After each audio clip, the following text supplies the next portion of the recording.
Overheating is a serious issue when it's come to gaming. It basically turns the phone into a toaster. To fix this problem, I recently bought a phone cooler, but honestly, I was really disappointed with the result. So today, I decided to build my own cooler and then I'm going to compare them under extreme test. And trust me, this is going to be fun. The mechanism inside the cooler is pretty simple. There's a Peltier module and a heatsink with a fan to cool down the hot side of the module. When current flows to the Peltier module, it transfers heat from one side to the other. So one side gets cold and the other side gets extremely hot. And that heat from the hot side needs to be dissipated. And the fun part is, the more we can cool down the hot side, the colder the other side gets. But the heatsink and the fan used in these types of coolers are not really good enough to cool down the Peltier module properly. As a result, the cooling performance is pretty limited. However, the cooler I'll be using for my build is much larger than this, which is an old CPU cooler. Just look at the size difference between these two heatsinks. This thing can handle up to 90 watts of heat, which is more than enough for this project. Now, the Peltier modules I'll be using are very common 12706 modules, and not just one but two of them. These modules are cheap and easily available. Now, we can place the hot side of the module on top of the heatsink, and the cold side can be used to cool down the phone. After powering it up, the phone's temperature immediately starts to drop. But holding this big chunk of aluminum while gaming is not very practical. So what's the solution? Yep, you guessed it right, water cooling. I'm using small water blocks, which helps transfer the heat into the water, and some flexible pipes can be attached to let the water flow through them.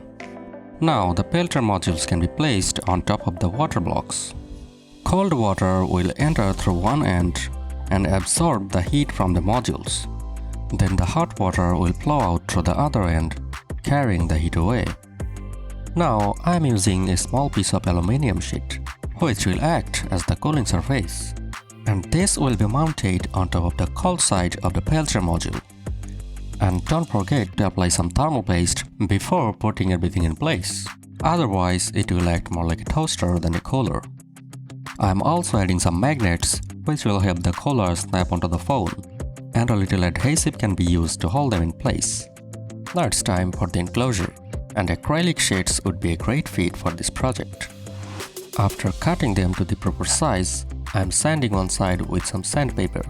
This will make the surface rough and help the glue stick more securely. And don't forget to make the necessary holes before attaching everything together. After that, some super glue can be used to secure the pieces in place. I'm also adding a small piece of acrylics at the corners, which will help screw the cooling surface onto the enclosure, as we will see in a moment. Now it's time to drill some holes for the screws.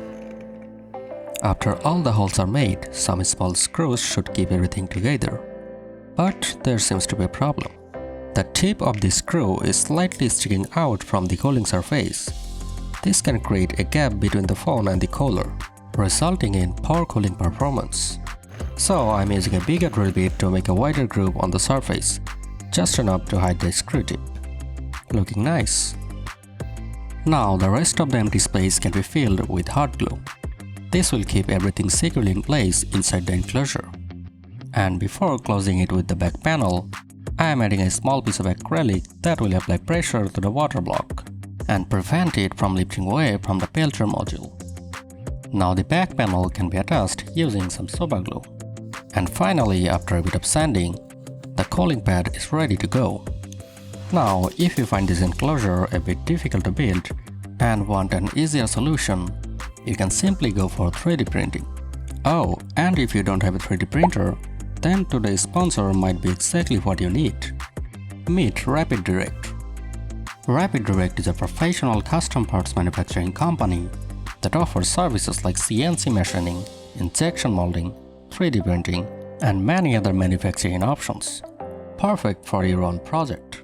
Ordering from Rapid Direct is pretty simple. You just upload your CAD file and you instantly get automated DFM feedback. Then simply select the material and the finish you want and apply to get a detailed quotation. Then just place the order. You can also get up to 20% off in your first order, so check out the link in the description. Now it's time to build the water cooling system. To do this, I could simply add another water block to the pipe and place it on top of the heatsink. But instead of placing the water block directly on the heatsink, I am placing a second Peltier module in between them. This module will help absorb heat from the water much faster. And then all that heat will be dissipated by this massive heatsink and fan. And don't forget to apply some thermal paste. Now I made this frame using some PVC sheet, and after screwing it down, it should keep everything tightly in place. Perfect. Next, we need to build the enclosure. For that, I have already cut the acrylic sheets to the proper measurements and sanded one side down. Then everything can be glued together using some super glue. With that done, we need to make a hole for the fan on the front panel. But making a perfectly rounded cut in the middle of an acrylic sheet is a little tricky without any special tools. To do this, first I am drilling lots of tiny holes around the circle. Then the small gaps between the holes can be cut away using a wire cutter. After that, with a little push, the centerpiece comes up very easily. And finally, after a bit of sanding, it turned out really well. Now to protect the fan, I'll install a protective grill on top of it. So it's necessary to make some holes for the screws to hold the grill in place. I have also made some additional holes for routing the pipes and the wires through the enclosure. After that, I am using some rubber-based glue to secure the fan in place. Since the glue becomes slightly rubbery after curing, vibration from the fan won't loosen it anytime soon. Now, after attaching the grill, the pipes and the wires can be routed through the holes. Oh, and I have already added some extended wires to match the record length and secured them alongside the pipes using some heatsink tube. This should keep everything organized and prevent any mess. At this point, the pipes can be connected to the water blocks. I am also adding a small pump motor that will keep the water flowing through the system. Next, the pipe can be filled with water very carefully, making sure there are no air bubbles left inside. With that done, the loop can be sealed. Although there still seems to be a few tiny air bubbles left, hopefully they won't make any major difference. Now everything can be placed inside the enclosure. But there's a small problem. The acrylic pieces attached for mounting screws are getting in the way. Luckily, this is an easy fix by simply trimming off those sharp edges. After that, the screw positions can be marked and the holes for mounting screws can be drilled out. Then everything can be secured using the same screws used for the fan grill. And finally, it's time for the wiring. But before we do that, there's a few important things to keep in mind. You see, these Peltier modules are not very efficient. This module here runs at 12 volt and can draw up to 6 amps of current, which is around 72 watts of power. But at that point, its efficiency drops significantly and most of that energy just turns into heat. So after a bit of testing, I found out this module performs best at around 3 amps of input, which is roughly 36 watts of power. And even at that power level, it can freeze water within seconds. At this point, even though the current is limited to 3 amps, using 2 of these modules in parallel would still require around 6 amps of current.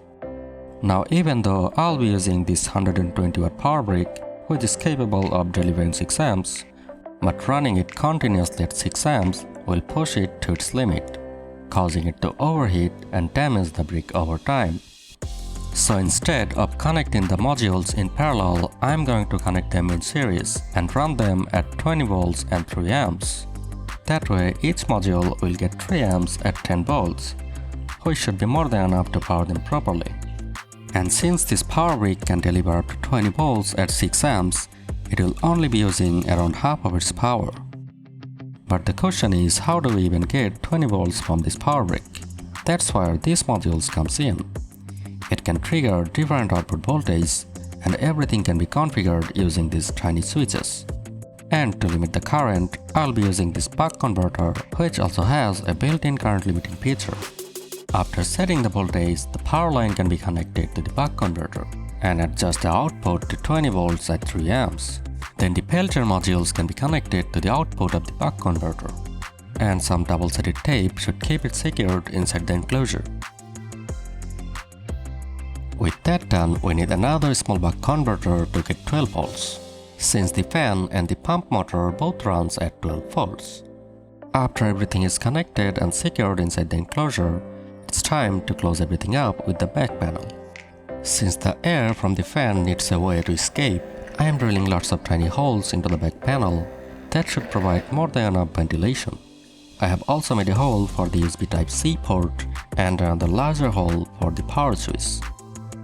Now the switch is in place and wired up, so the enclosure can finally be closed using some screws. And with that done, our build is finally complete. Now it's time for the real test. After powering it on, those tiny bubbles immediately start to run inside the pipe. And honestly, it looks really cool. It also shows that the pump is doing its job, but none of that matters without the actual cooling performance. And just take a look at this. This thing hasn't even been running for a full minute yet, and it's already starting to freeze. Now let's compare it with a regular phone cooler. First, we'll check the temperature of the regular cooler. And I'm placing it on top of a small cap to maintain the proper airflow underneath the fan. I'm also adding a drop of water on the temperature sensor to ensure the proper contact with the cooling surface. After running it for a few minutes, the temperature is stabilized at around 2.1 degrees Celsius, which honestly is not bad. Now let's take a look at our cooler. After running it for a few minutes, it reached all the way down to -3.2 degrees Celsius, which is well below freezing temperature. But temperature alone does not tell the full story. So let's see how this actually performs on a real phone. First, we'll test the phone without any cooler. Then we'll compare how much of a difference these coolers actually make. To do that, we will run a CPU throttling test continuously for 20 minutes. We should push the phone to its thermal limit. And while we are talking, we have already got our first result. The phone's temperature has climbed to almost 43 degrees Celsius, which is really hot. Now, before testing the coolers, I am attaching this magnetic pad to the phone. This will help the cooler snap perfectly on the phone. After that, we can start the testing with the regular cooler. And after 20 minutes of test, here are the results. It actually managed to keep the phone at around 40 degrees Celsius, which is not a huge improvement but still a 3-degree drop. Now it's time for our cooler. And after another 20-minute test, just look at that. The phone did not even get a chance to go past 33 degrees Celsius. That's insane. The phone does not even feel warm to touch anymore. And that straight performance graph says it all. So yeah, this thing turned out way better than I expected. And honestly, seeing a DIY build outperforms a commercial cooler this badly is just satisfying. So that's it for this video. Thanks for watching, and I'll see you next time.